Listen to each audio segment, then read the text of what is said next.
बिस्मिल्लाहिर्रहमानिर्रहीम। अस्सलामुअलैकुम दोस्तों, मेरा नाम आसिफ खान और आप देख रहे हैं इंडियन मुस्लिम। अनकरीब ही हम उनको ज़मीनों और आसमानों में और उनके जिस्मों में अपनी निशानियां दिखाएंगे ताकि उनके सामने हक जाहिर हो जाए। कुरान की ये आयत इंसानों को सीधा चैलेंज कर रही है कि हम अनकरीब ही कुरान में से ही ऐसे साइंटिफिक फैक्ट्स तुमको दिखाएंगे कि तुम खुद कह बैठोगे कि यकीनन ये कुरान सच्ची किताब है। आज कुरान में लिखी गई कई साइंटिफिक बातें खुद विज्ञान साबित करके बता रहा है, जिसमें से 5 साइंटिफिक फैक्ट्स जो कुरान में 1400 साल पहले से ही मौजूद हैं, उनके बारे में हम बात करेंगे। मगर उससे पहले मैं आपको ये इत्तला देना चाहूँगा कि हमने इस्लामिक शॉर्ट वीडियोस का नया चैनल शुरू किया है, जिस पर आपको Islamic WhatsApp status, Islamic short videos, Quran और हदीस की शॉर्ट वीडियोस वगैरह के वीडियोस देखने को मिलेंगे। उम्मीद करता हूँ आप हमें सपोर्ट करने के लिए इस नए चैनल को जरूर सब्सक्राइब करेंगे। लिंक कमेंट सेक्शन और डिस्क्रिप्शन में दे दिया गया है। नंबर 5, लोहा। दोस्तों, वैज्ञानिकों ने जब लोहे पर खोज की तो पाया कि लोहा धरती पर नेचुरली बनी हुई धातु नहीं है, बल्कि इस पृथ्वी से बाहर से यानी स्पेस से आई हुई धातु है। वैज्ञानिकों ने पाया कि आज से लाखों सालों पहले मीटियोराइट्स यानी उल्कापिंड पृथ्वी से टकराए थे। इन्हीं मीटियोराइट्स में लोहा था जो कि पृथ्वी से टकराने के कारण पृथ्वी पर ही रह गया और आज हमें लोहा पृथ्वी के अंदर दबा हुआ मिलता है। इसी बात को कुरान ने 1400 साल पहले सूरह हदीद की आयत नंबर 25 में यूं बता दिया था कि हमने लोहे को जमीन पर उतारा और इसके कई फायदे हैं। लोहे को जमीन पर उतारना सीधा सीधा ये बताता है कि लोहा इस पृथ्वी पर बना हुआ नहीं है, बल्कि बाहर यानी स्पेस से लाया गया है। ये बात कुरान भी कहती है और आज की साइंस भी ये बात साबित कर चुकी है। तो बताओ 1400 साल पहले कौन था जो स्पेस की इतनी सटीक बात को हमें बता सकता है? यकीनन अल्लाह के सिवा और कोई नहीं। नंबर 4, आसमान एक सुरक्षा छत। दोस्तों, पृथ्वी के ऊपर एटमॉस्फेयर की परतें पाई जाती हैं। अगर ये परतें ना हो तो पृथ्वी पर किसी भी तरह का जीवन नहीं पनप सकता। एटमॉस्फेयर की ये परतें हमें कई गैसों, घातक यूवी किरणों, भयंकर सर्दी और गर्मी से बचाती हैं। ये मैं नहीं, साइंस कहती है। वैज्ञानिकों का मानना है कि एटमॉस्फेयर की ये परतें हमारी पृथ्वी के लिए सुरक्षा कवच की तरह होती हैं। अगर ये ना हो तो पृथ्वी की हर चीज -270 डिग्री तापमान पर जमकर बर्फ बन जाएगी। ये तापमान अंतरिक्ष के तापमान के बराबर होता है। कुरान में इसी बात को 1400 साल पहले ही लिख दिया गया था। कुरान की सूरह अंबिया की आयत नंबर 32 में अल्लाह ने फरमाया कि और हमने आसमान को तुम्हारे लिए महफूज छत बनाया, फिर भी लोग उसकी निशानियों से मुंह मोड़ते हैं। कुरान की ये आयत सीधा सीधा पृथ्वी के एटमॉस्फेयर की तरफ इशारा करती है। तो बताओ तुम अपने रब की किन किन निशानियों को झुठलाओगे? नंबर 3, पानी। दोस्तों, आप दुनिया की कोई भी जानदार चीज उठाकर देख लीजिए, हर जानदार चीज का 50 से 70% हिस्सा पानी से बना मिलेगा। ये मैं नहीं, विज्ञान का कहना है।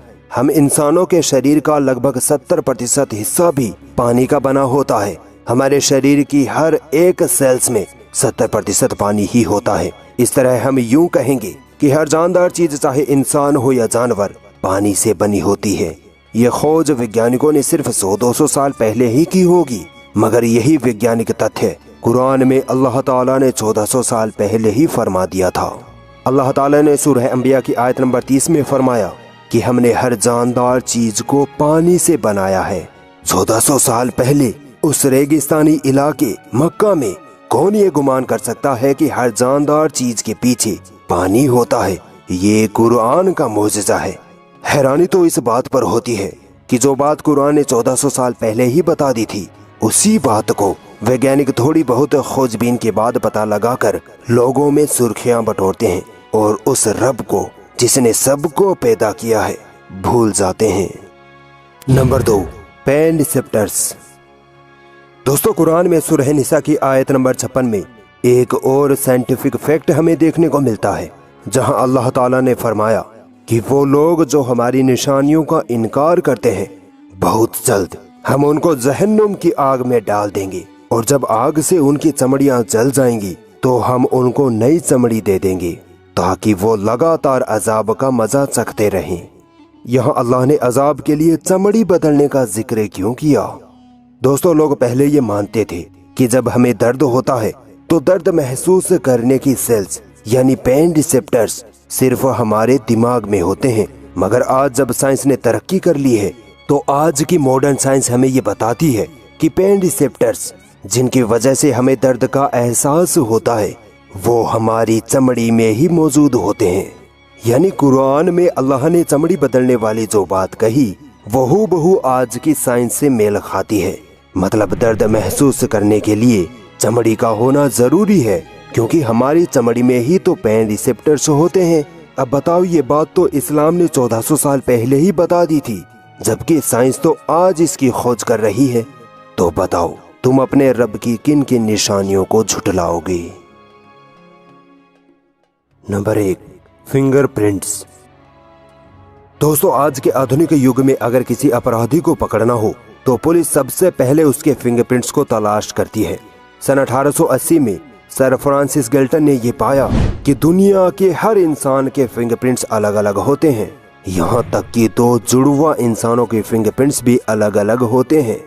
यानी आज से बस 150 साल पहले ही साइंस ने फिंगरप्रिंट्स मेथड की खोज की। अब अगर 1400 साल पहले कोई फिंगरप्रिंट्स मेथड के बारे में बताए तो क्या आपको हैरानी नहीं होगी? कुरान में सूरह क़ियामा की आयत नंबर 3 और 4 में अल्लाह ताला फरमाता है कि क्या इंसान समझ रहा है कि मरने के बाद उसकी हड्डियों को इकट्ठा नहीं किया जाएगा?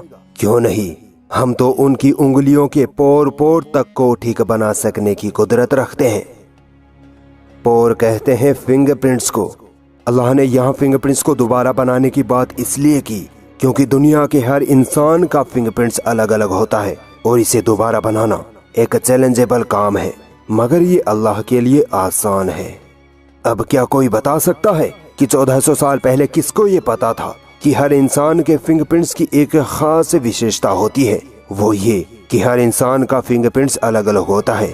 यकीनन ऐसा इल्म रखने वाली जात अल्लाह ताला के सिवा किसी और की हो ही नहीं सकती।